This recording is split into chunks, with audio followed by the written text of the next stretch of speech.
Hello दोस्तों, आप सबका स्वागत है एक बार फिर से एस्ट्रो गुरु चैनल पर। मैं आप सभी के लिए आज एक और टैरो सेशन लेकर आया हूं और आज की रीडिंग के लिए जो विषय है ये है कि आपके पितृ आपसे क्या चाहते हैं। पितृगण आपसे क्या चाहते हैं, उनकी आपसे क्या उम्मीदें हैं, इसी पर आज की ये रीडिंग बेस्ड है। और आज की रीडिंग के लिए दो पाइल्स को बनाया गया है जिनके सिंबॉलिक्स आपकी स्क्रीन पर अब एक साथ दिखाए जा रहे हैं। तिल पाइल नंबर 1 और अक्षत पाइल नंबर 2। पूजा सामग्री में इन दोनों का बहुत महत्व है। तिल का पितृपक्षों में विशेष महत्व है और अक्षत का तो हमेशा ही महत्व रहा है, इसीलिए इन दोनों सामग्रियों को पाइल के सिंबॉलिक के रूप में लिया गया है। दोनों में से जो आपको पसंद आए, अच्छा लगे, उसे अपनी पाइल मान लीजिए और अकॉर्डिंगली आज की रीडिंग को देखिए, ये आपके साथ रेजोनेट करेगा। हर बार की तरह इस बार भी सभी पाइल्स के लिए टाइम स्टैम्प को डिस्क्रिप्शन और कमेंट सेक्शन दोनों जगह पोस्ट कर दिया गया है ताकि आपको सुविधा हो जाए। अपनी पाइल की रीडिंग पर डायरेक्टली पहुंचने के लिए टाइम स्टैम्प पर क्लिक कर दीजिए, वीडियो आगे चला जाएगा और आप अपनी पाइल की रीडिंग पर डायरेक्टली पहुंच जाएंगे। जो लोग आज मुझसे पहली बार जुड़े हैं उनका मैं एस्ट्रो गुरु चैनल पर बहुत बहुत स्वागत करता हूं। आप सभी इस चैनल को सब्सक्राइब जरूर करिए, बेल आइकन को भी प्रेस करिए, क्योंकि जब आप बेल आइकन प्रेस करते हैं तो नए वीडियोस की नोटिफिकेशन आपके मोबाइल फ़ोन पर आनी शुरू हो जाती हैं। और मेरे रेगुलर व्यूवर्स और सब्सक्राइबर्स, आप सभी के सहयोग और प्यार के लिए बहुत बहुत आभार। आगे बढ़ने से पहले आपको बता दूं कि मैं एक प्रोफेशनल एस्ट्रोलॉजर, एक प्रोफेशनल टैरो रीडर भी हूं। तो आपकी स्क्रीन पर ये नंबर जो आ रहा है, इसके ऊपर आप संपर्क कर सकते हैं अगर आपको अपने लिए एक पर्सनल टैरो रीडिंग सेशन चाहिए या अपनी कुंडली आप मुझे दिखाना चाहते हैं। ये व्हाट्सअप नंबर है, तो इस पर कॉल नहीं करना है, इस पर मैसेज करिए। मैसेज के थ्रू सारी इन्फॉर्मेशन मेरी टीम मेंबर आपको प्रोवाइड करेगी और आपकी हेल्प करेगी मेरे साथ आपके सेशन को बुक करने में। तो चलिए आज की रीडिंग को शुरू करते हैं और आपकी पाइल में मिलते हैं।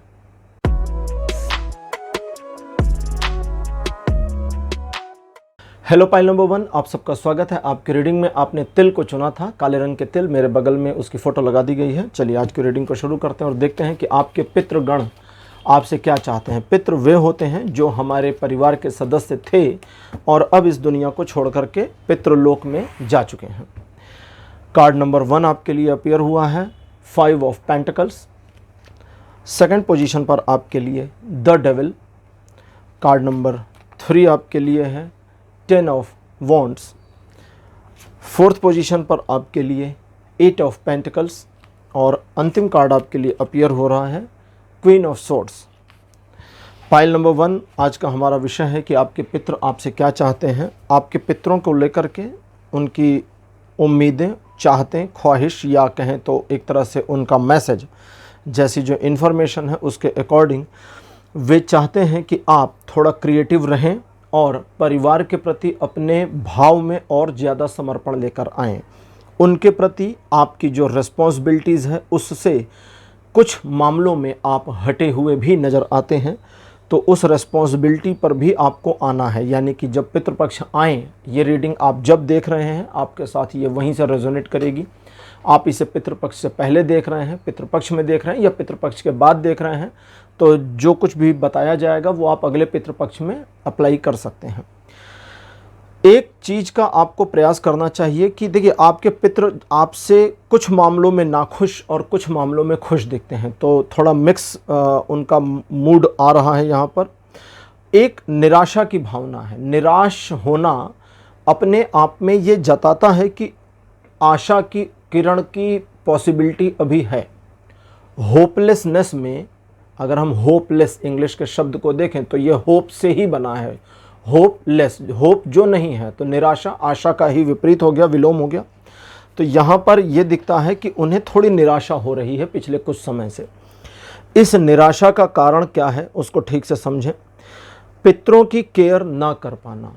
हम अपने पितरों की केयर कैसे करें, उनकी केयर कैसे करें जो अब इस दुनिया में हमारे साथ नहीं हैं, जो इस दुनिया को छोड़कर चले गए। उनकी केयर कैसे करें, उनकी केयर करने के लिए क्या करें, ये बहुत बड़ा सवाल हो जाता है। पितृपक्ष को लेकर के बहुत सारे मन में सवाल उठते हैं। पितृपक्ष में ये करें, ये ना करें, क्या करें और क्या नहीं करें या कैसे करें, इसको लेकर बहुत दुविधाएं होती हैं। यहाँ कुछ चीज़ें आपके लिए जो आ रही हैं उसे मैं क्लियर करूँगा। सबसे पहला कार्य तो ये करना है आपको कि आप अपने कार्य में कोताही न बरतें। कार्य मतलब जो आपका जीवन यापन का कार्य है, जहाँ से आपकी इनकम आ रही है, जहाँ से आपकी अर्निंग चल रही, बिजनेस है, जॉब है, सेल्फ आपका प्रोफेशन है, कोई फैक्ट्री है, कुछ भी है, तो उसमें आपके अपने रोल और रिस्पॉन्सिबिलिटी से कोताही ना बरतें, यानी कि ज़्यादा कैजुअल मोड में ना जाएं। पहली चीज़ तो ये आपको करनी है। आपके पितृ आपसे ये चाहते हैं। दूसरा, वे चाहते हैं कि आप उनकी केयर करें। बहुत सारे ऐसे लोग हैं जिनको अपने पूर्वजों के बारे में जानकारी ही नहीं है। 2 पीढ़ी के पहले की तीसरी पीढ़ी के बारे में नाम भी नहीं पता होता। बहुत सारे लोग ऐसे होते हैं। बहुत सारे ऐसे लोग होते हैं जो अपने गोत्र को नहीं जानते। देखिए, गोत्र वाले मामले में एक प्रिविलेज मिल गई है महर्षि कश्यप की वजह से। जिन्हें अपना गोत्र नहीं पता वे महर्षि कश्यप को अपना गोत्र मान करके कार्य करें, ये बिल्कुल सही है और इसमें कोई गलती नहीं है। क्योंकि भगवान परशुराम से जब उन्होंने पूरी पृथ्वी को जीत लिया था, है ना, क्षत्रियों का 21 बार संहार किया पूरी पृथ्वी से, और 21 बार संहार करने के बाद वे पृथ्वी के अकेले अधिष्ठाता हो गए। तो महर्षि कश्यप ने जो है उनका यज्ञ कराया, शस्त्र छुड़वाया और दान में पूरी पृथ्वी को ही मांग लिया। बोले अब ये मुझे दे दो दान में। और जब ले लिया तो बोले अब इस पृथ्वी पर रहने वाले सारे जीव जंतु मानव जो हैं सब मेरी प्रजा हो गए, मेरे बच्चे हो गए। ठीक है, चूंकि राजा बन गए, उनकी पृथ्वी हो गई थी, तो बोले मेरे बच्चे हैं, आप मेरे बच्चों को मुझसे पूछे बिना दंड नहीं दे सकते। तो वहाँ पर परशुराम जी का फरसा रुका था। ठीक है, वरना कोई पॉसिबिलिटी मतलब गारंटी नहीं थी कि 22वीं बार वो ना करते। 21 बार कर चुके थे, 22वीं बार भी कर देते। तो इसलिए महर्षि कश्यप को अपना गोत्र मान सकते हैं जिनको गोत्र नहीं पता। लेकिन अपने पुरानी पीढ़ी को जानें, अपने परिवार में पता करें, कहीं पर उनका नाम एक डायरी बनाएं, कम से कम उसमें नोट करें। जहाँ तक आपको पीछे का पता चलता है वहाँ तक नोट करें। ठीक, पितृपक्ष में जब आप जल देते हैं, अर्पण देते हैं, तर्पण करते हैं पितरों का, तो पितरों का तर्पण करते समय उनके नामों को रिमेंबर कर लिया करें। ठीक है, जैसे जल दे रहे हैं, पिताजी का नाम याद किया, अगर वे नहीं हैं तो पिताजी ही करते हैं, तो पिताजी का याद किया, फिर दादाजी का नाम याद किया, फिर दादाजी के पिताजी का नाम, उनके पिताजी का नाम, जितना पीछे आप जा सकते हैं या जो आपको जानकारी है। अगर आपको 8-10 पीढ़ी तक जानकारी है तो ठीक है, 8-10 पीढ़ी तक के लोगों का नाम स्मरण कर सकते हैं और करना चाहिए। पहला काम तो ये। दूसरा, आपके पितरों के जो फोटोग्राफ्स हैं उसे अपने घर के दक्षिणी दीवार पे या जिस रूम में आपको लगाना है, कई बार ड्राइंग रूम में भी पितरों की फ़ोटो लगा देते हैं, पिताजी नहीं हैं या दादाजी नहीं तो उनकी एक सुंदर सी फ़ोटो तस्वीर लगाई जाती है, तो उसे उस रूम की साउथ वॉल पे लगाएं। ठीक है, इसका आप विशेष ध्यान रखें। आपके पितृ आपसे चाहते हैं कि आप अपने आचरण में थोड़ा सा परिवर्तन लाएं जिससे उन्हें प्रसन्नता हो। आज के ओरेकल देख लेते हैं और चीज़ों को थोड़ा डिटेल में समझने की कोशिश करते हैं। आपके पितृ आपसे थोड़ा निराश हैं। मैं इस बात को दोहरा दे रहा हूं और दोहरा इसलिए रहा हूं ताकि क्लियर कर सकूं कि वे आपसे नाराज नहीं हैं, बस थोड़ा सा निराश हैं। निराश होने वाले व्यक्ति अक्सर नाराज नहीं होते। निराश होने वाले व्यक्ति अक्सर दुखी हो जाया करते हैं। हमारे पितृ अगर हमसे नाराज हों तो बहुत बड़ी समस्या उत्पन्न होती है और उसे हम कहते हैं पितृ दोष का बनना। लेकिन जब पितृ निराश हो जाते हैं तो पितृ दोष तो नहीं बनता, लेकिन उनका आशीर्वाद मिलना बंद हो जाता है। पितरों का आशीर्वाद अगर आपको प्राप्त ना हो, जैसा आपने देखा होगा आपके जीवन में धन को लेकर एक समस्या लगातार बनी रहती है। कितने भी अमीर हों आप, कितने भी गरीब हों आप, आपकी इनकम कुछ 1000 रुपये महीना है या कुछ लाख रुपए महीना है या कुछ करोड़ रुपए महीना है, आपको धन की एक कमी बनी रहती है, वो भी कंसिस्टेंट। वो समस्या आपके पितरों की निराशा की वजह से आ रही है।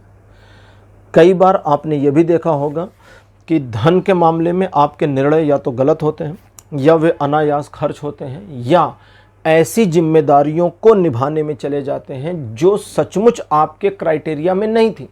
बेफिजूल के रिस्पॉन्सिबिलिटी में पैसा चला गया, वो भी उनकी निराशा की वजह से ही आ रही है। आज के ओरेकल देख लेते हैं।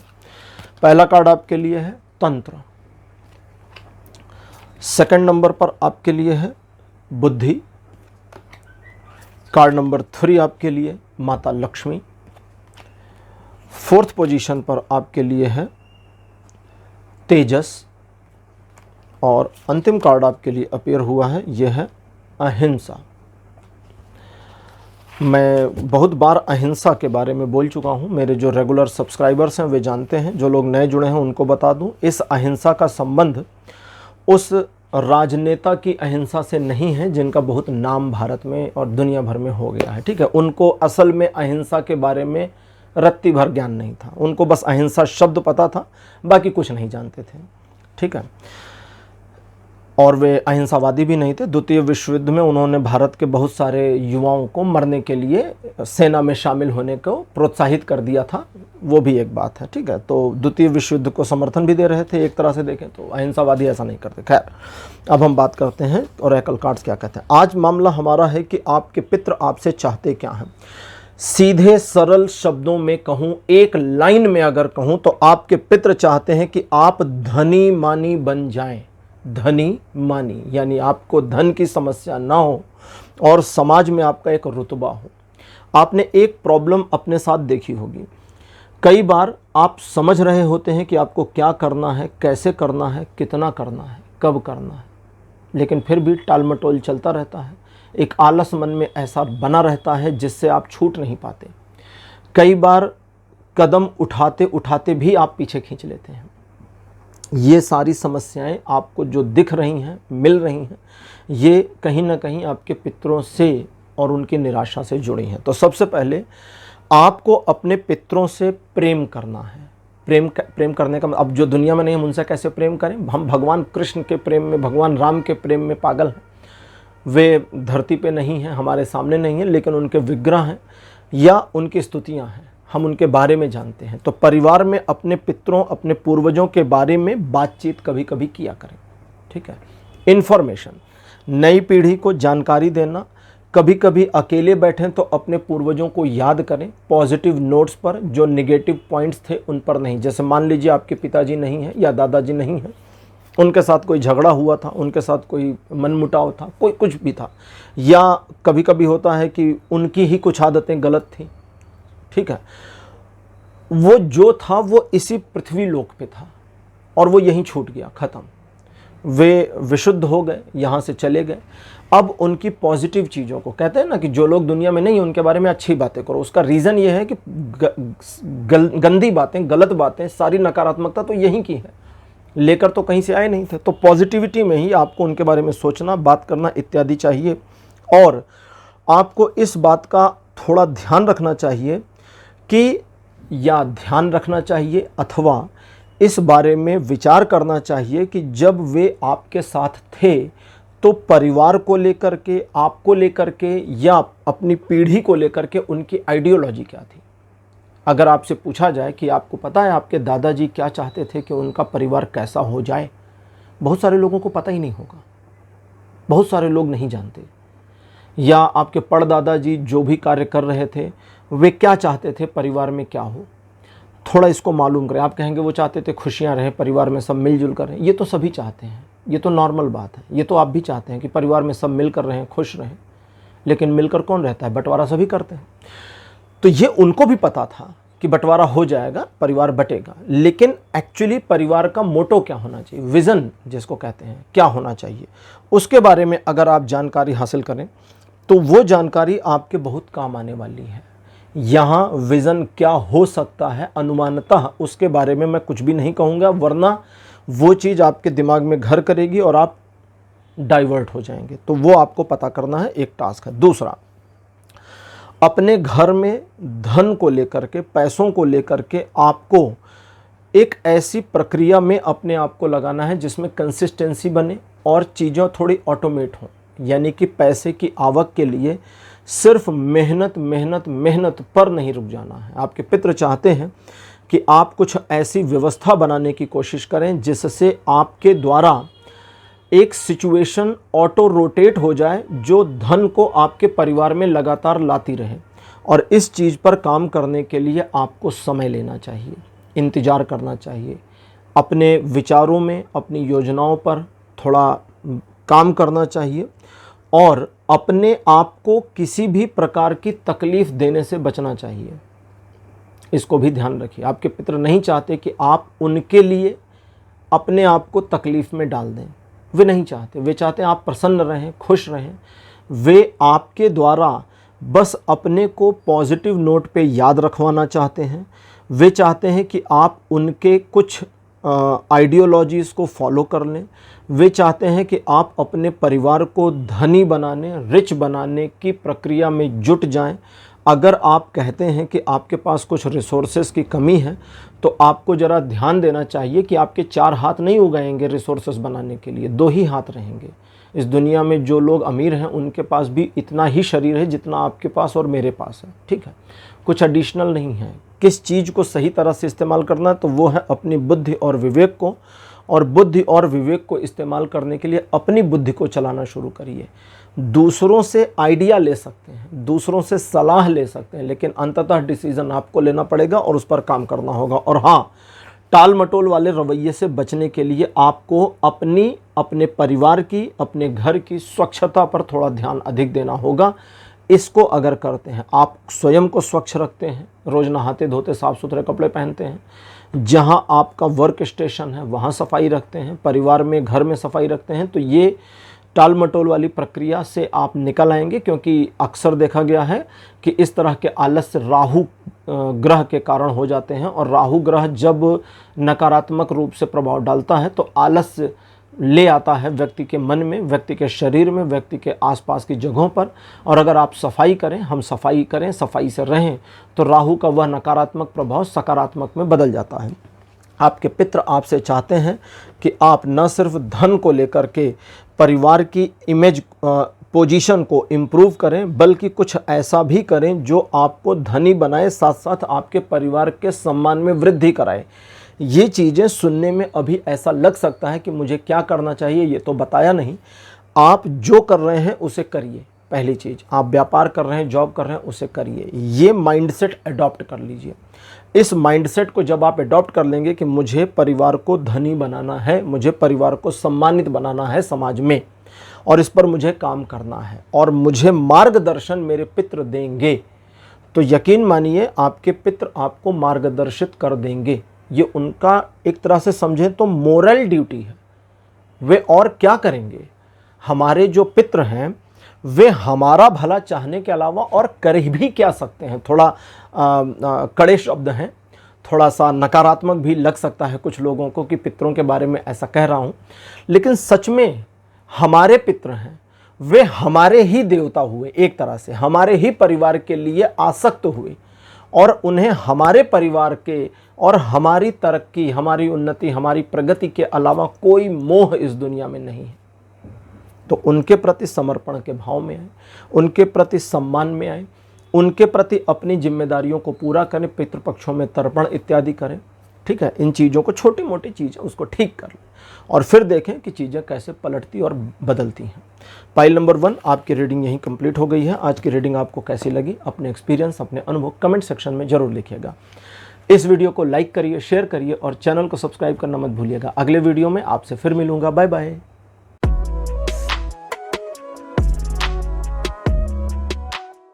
हेलो पाइल नंबर 2, आप सबका स्वागत है। आपके रीडिंग में आपने अक्षत को चुना था पाइल के सिंबॉलिक के रूप में। मेरे बगल में अक्षत की फ़ोटो लगा दी गई है। अक्षत का विशेष महत्व है। सनातन धर्म में पूजा में अक्षत जरूर इस्तेमाल किया जाता है। तिलक लगाते समय भी माथे पर अक्षत लगाने की परंपरा है। अक्षत को बहुत पवित्र और शुभ माना गया है। आज की हमारी रीडिंग का विषय है कि आपके पितृ आपसे क्या चाहते हैं। पहला कार्ड आपके लिए अपीयर हुआ है जजमेंट। सेकंड पोजीशन पर आपके लिए है 2 ऑफ कप्स।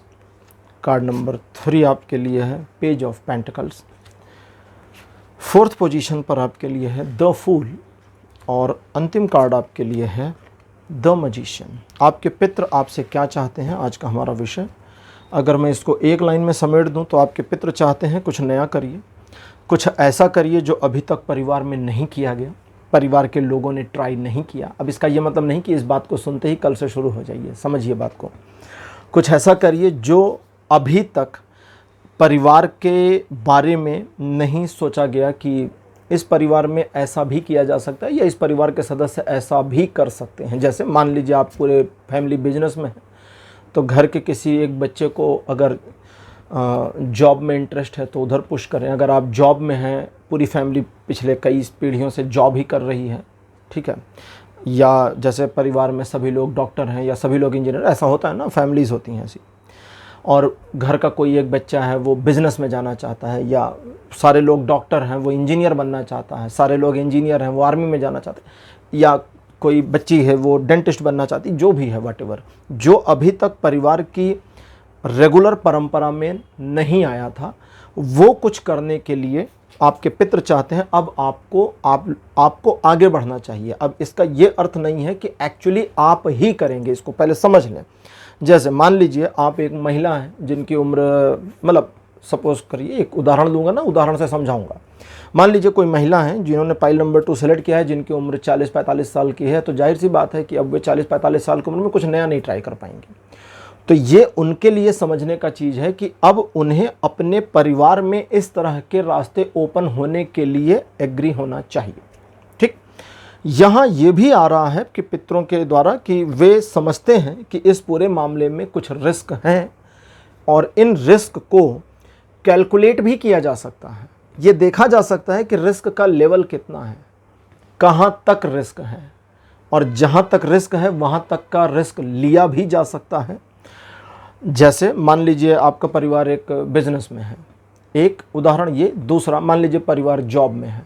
ठीक, अगर परिवार का कोई सदस्य बिजनेस करना चाहता है जॉब वाली फैमिली में, तो फिर ठीक है, वहाँ पर कितना रिस्क आप ले सकते हैं, कितने रुपए का इन्वेस्टमेंट आप एक बार मैनेज कर सकते हैं और कहाँ तक संभाल सकते हैं, तो उसको सोचिए, कैलकुलेट कर लीजिए।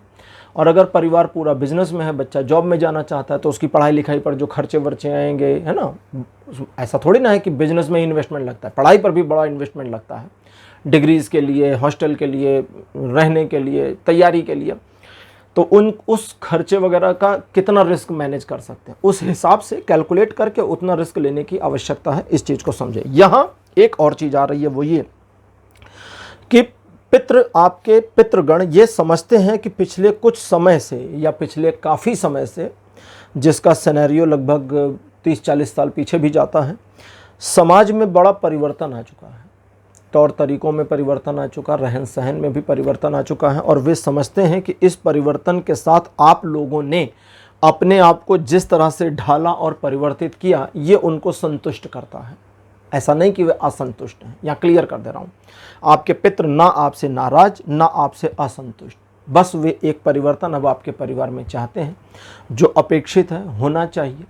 ऐसा नहीं है कि वे ईगरली चाहते हैं कि बस अभी कर दो, ठीक है, ऐसा नहीं है। ऐसा भी नहीं चाहते कि आप परिवार के किसी नए सदस्य लड़के या लड़की के ऊपर बोझ डालना शुरू करें कि नहीं यार हमारी पूरी फैमिली डॉक्टर है, चल तो इंजीनियर बन के दिखा। ये भी नहीं, उसे ग्रो करने दीजिए, उसकी चॉइस क्या है। सारे लोग डॉक्टर हैं, उसे भी डॉक्टर बनना, ठीक है, बना दो। सारे लोग बिजनेस में हैं, बच्चा भी बिजनेस करना चाहता है या बिटिया भी बिजनेस ही करना चाहती है, ठीक है, करा दो। वे अगर कुछ अलग हटके करना चाहते हैं तो वो एक अलग सोच है और उस पर काम करना है। तो ये एक चीज़ है जो आप लोगों को करना है। थोड़ी एडिशनल इन्फॉर्मेशन लेते हैं आज की ओरेकल डेक योगिनी पाठ से।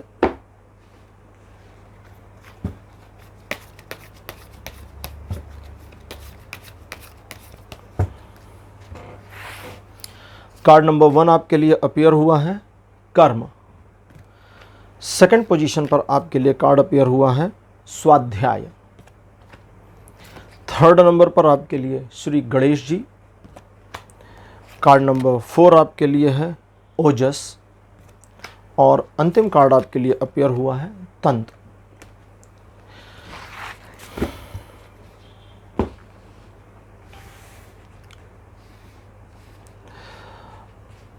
परिवार में एक परिवर्तन का समय आ गया है जो परिवार की नई पीढ़ी को एक ऐसे प्रारूप में ढालना शुरू कर देगी जो आपके पितृ अलग तरीके से देखना चाहते हैं। वे ये नहीं चाहते कि पुरानी परंपराएं समाप्त हो जाएं, लेकिन परिवार के किसी सदस्य के द्वारा एक नई परंपरा की शुरुआत अगर की जा रही है तो उसे वे हाईली अप्रिशिएट करेंगे, सपोर्ट करेंगे और उनका प्यार, आशीर्वाद आपके और आपके परिवार के साथ जुड़ेगा। ओरेकल कार्ड्स कहते हैं कि इस पूरे मामले में सिचुएशन आप कैसे समझेंगे कि परिवार में ये जो नई सोच आ रही है या नया परिवर्तन है, ये हमारे पितरों की चाहत है, उनकी चॉइस है, उनका आशीर्वाद है। और ये सिर्फ आपके दिमाग का फितूर नहीं है या किसी घर के बच्चे के दिमाग का फितूर नहीं। ये समझेंगे कैसे?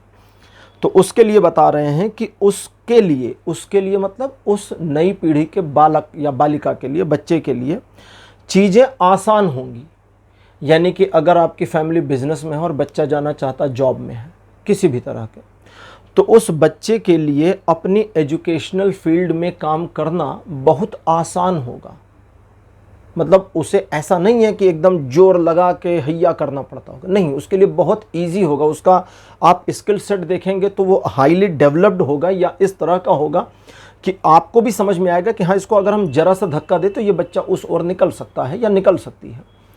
अगर आप एक जॉब वाली फैमिली से बिलोंग करते हैं और बच्चा या बच्ची बिजनेस में जाना चाहते तो आपको ये लगेगा, मतलब आपका दिमाग ये कहेगा कि यार हमारे घर में ये बनिया बुद्धि का बालक या बालिका पैदा हो गई है ना, इस तरह से।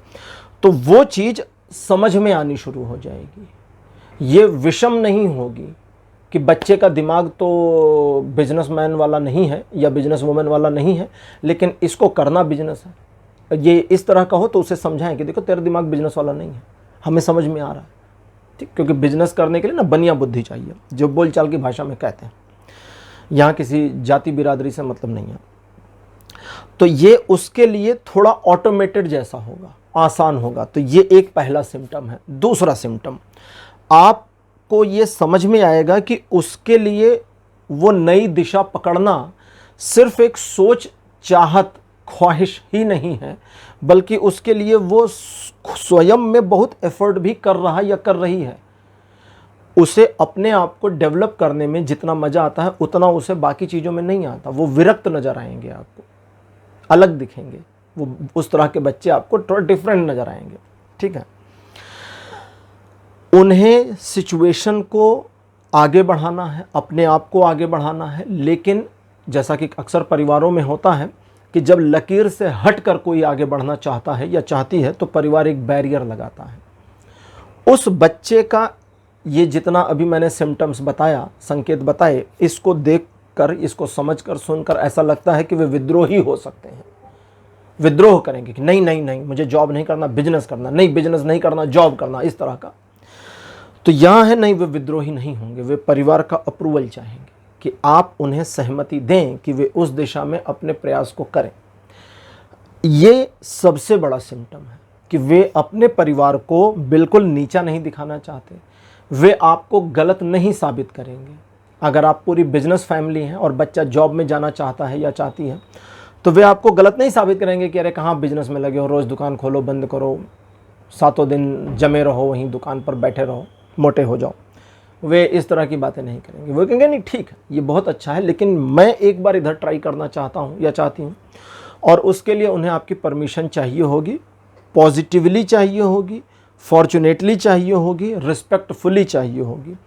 और जब आप उन्हें अपनी परमिशन देंगे तो वे उस चीज़ में जो अभी तक उनका सपना था कि करें, वे उस चीज़ में इस तरह इन्वॉल्व होंगे कि उनके तौर तरीके, व्यवहार को देख के लगेगा कि वे आपके सपने को पूरा कर रहे हैं, जबकि यह आपका सपना नहीं है। ये थोड़ा सा विलक्षण यानी कि सामान्य से अलग सिम्टम हो जाएगा। और उनके उस कार्य में आप एक बार जब उनको सहमति देंगे तो तुरंत बिल्कुल भी नहीं, तुरंत बिल्कुल भी नहीं, समय बीतने के साथ आपकी आसक्ति भी बढ़ेगी, आपका इंटरेस्ट भी बढ़ेगा, और आप भी चाहेंगे कि आपके बालक बालिका उस चीज़ में सक्सेसफुल हो जाएं, और आप उन्हें सक्सेसफुल होते हुए देखेंगे, क्योंकि आपके पितृ यही चाहते हैं। यहाँ इस बात को भी ध्यान में रखें कि ये परिवर्तन आपके परिवार में अपेक्षित है, होना ही है। अगर आप थोड़ा सा पीछे अपने परिवार को देखें तो पिछले कुछ समय से या पिछली एकाध पीढ़ी से इस तरह के परिवर्तन को जोर लगाकर संभवतः रोका गया होगा, और ये ज़्यादा लंबे समय तक रोका नहीं जा पाएगा। ज़्यादा से ज़्यादा 2-3 पीढ़ी रोक पाएंगे, लेकिन उसके बाद विद्रोह हो जाएगा। तो पितृ चाहते हैं विद्रोह ना हो, इसलिए उनका सजेशन ये है कि इस तरह की चीज़ों में इन्वॉल्व हों, करें, सपोर्ट करें, आगे बढ़ें, क्योंकि वे बच्चे परिवार को एक नई दिशा में भी ले जाएंगे और परिवार के आत्मसम्मान, अपने सम्मान और पूर्वजों के सम्मान में वृद्धि कराएंगे। उनके साथ न सिर्फ पूर्वजों का, पितरों का, बल्कि ईश्वर का भी आशीर्वाद लगातार बना हुआ है। तो इस चीज़ में आपको विचार करना चाहिए। अच्छा, ये तो थी पाइल नंबर 2 की रीडिंग। एक और चीज़ मैं बता देता हूँ। अगर आपके परिवार में अभी ये ज़रूरी है बताना। अगर आपके परिवार में अभी कोई भी बच्चा बच्ची ऐसा नहीं है जिसने परिवार की लकीर से हटकर सोचने का निर्णय लिया हो, तो आपको बस ये रीडिंग समझ लिया आपने, पाइल नंबर 2 है, अब इस रीडिंग को समझे रहिए। बच्चे को बच्ची को आप पुश नहीं करिए कि भाई हमने एक रीडिंग देखी थी उसमें ऐसा आया था, तुम लकीर तोड़कर आगे निकलो, हम सपोर्ट करें। नहीं, ये नहीं करना है, क्योंकि ये थोपना हो जाएगा और आपको अपने बालक या बालिका के ऊपर कुछ भी थोपना नहीं है। उन्हें इनिशिएशन करने दीजिए, शुरुआत उन्हें करने दीजिए। उनके दिमाग में बीजारोपण भी मत करिए, दिमाग में डालिए भी मत ये चीज़, ठीक है। अगर अब ये तो एक हो गया ना, ठीक है, इतना समझ के। अब अगला, अगर आप करना चाहते थे और किसी रीजंस की वजह से आप नहीं कर पाए, अब आप चाहते हैं कि आपके बच्चे उस कार्य को करें। भाई ठीक है, आपके परिवार में उस समय रोक दिया गया, आप भी कुछ रहे होंगे वजह, रुक गए, ठीक, कंटिन्यू कर गए, फैमिली में रूटीन में आ गए। अब आप चाहते हैं आपके बच्चे करें, तो आपको उनको ये नहीं कहना कि हम चाहते हैं तुम करो, नहीं। आपको आराम से, कभी कभी बच्चे जब थोड़ा समझदार हो जाएं, जैसे हो जाते हैं ना बच्चे 8 साल 10 साल 12 साल 15 साल के होते हैं तो समझदार हो जाते हैं, हाई स्कूल आते आते तक बच्चे काफ़ी कुछ समझ लेते हैं। उनके साथ बैठें, बात करें और अपने पास्ट के बारे में बताएं और उनको बताएं कि मुझे एक रिग्रेट रहता है कि हम ये कार्य नहीं कर पाए। अब बोला अब क्या, आप तो अब रूटीन में आ गए, अब समय निकल गया, अब तो बस इसी में लगना है, इसी में आगे बढ़ना है। ये हो गया दूसरा पॉइंट। आपके पुराने एक्सपीरियंस के वजह से, आपके पास्ट को देख करके बच्चे का मन बदले और बच्चा उस चीज़ को अपना टारगेट बनाए तो ठीक है, बनाने दीजिए, उसमें कोई दिक्कत नहीं। अब सबसे लास्ट, और इसके बाद रीडिंग क्लोज होगी। अगर अभी भी आपकी उम्र कुछ भी हो, आप 20 साल के हैं, 30 साल के हैं, 40 के हैं, 50 के हैं, 60 के हैं, 70 के हैं, कितने के भी फ़र्क नहीं पड़ता, अभी भी अगर आपको लगता है कि मैं मेरे रूटीन से हटकर कुछ करना चाहता था या चाहती थी जो मैंने नहीं कर पाया, अब मुझे ट्राई करना चाहिए, क्योंकि अब तो हम सक्षम हो गए ना। अब मम्मी पापा रोकने के लिए रह नहीं गए, या अगर मम्मी पापा हैं भी तो अब रोकेंगे नहीं, क्योंकि हम एडल्ट हो गए। हमारी एक एज आ जाती है जहाँ पर हम कंफर्टेबल हो जाते हैं कि ठीक है, अब हम अपने हिसाब से चीज़ों को मैनेज कर सकते हैं।